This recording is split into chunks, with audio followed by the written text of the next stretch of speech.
পাতি জবা গাছ বলতে কুড়িটা দেখছেন, কুড়িটা দেখে বুঝতে পারছেন। এটা হচ্ছে অ্যাকচুয়ালি আমার জবা গাছ। এই জবা গাছটাতে আমি এই জবা গাছটা ডান্স করেছি। ডান্স করেছি বলতে এই দেখুন,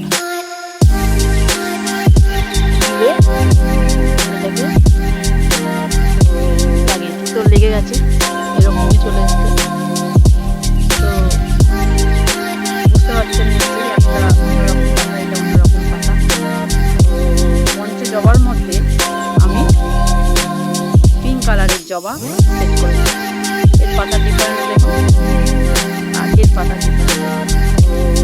তো এই গাছটাকে আমি অনেক বড় করেছিলাম, সেটাকে কেটে অন্য একটা জবার সঙ্গে, এই জবাটার সঙ্গে এই যে জবাটা আছে, এই জবাটার আমি কাটিং করে গাছে সেটিং করেছি। তো সেটিংটা এত সুন্দর হয়েছে,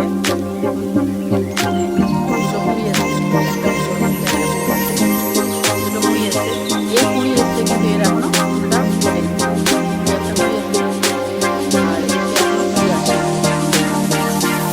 তো একটা গাছ দিয়ে একটা কুড়ি এসছে,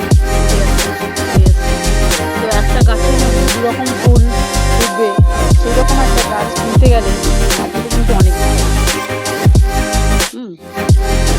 যারা আমরা গাছ করি তারা কিন্তু জানি একটা জবা গাছ গাছের মধ্যে দুরকম ফুল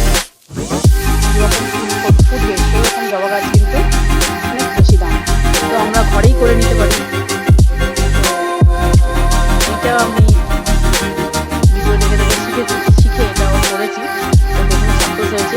সাকসেস হতে আমি তো খুব আনন্দিত যে একটা গাছের মধ্যে দুরকম ফুল ফুটবে, একটা ফুল ফুটবে, একটা ফুল যখন দুরকম ফুল ফুটবে তখনও আপনাদের সঙ্গে আমি শেয়ার করব। তো আজ এই পর্যন্ত, টাটা।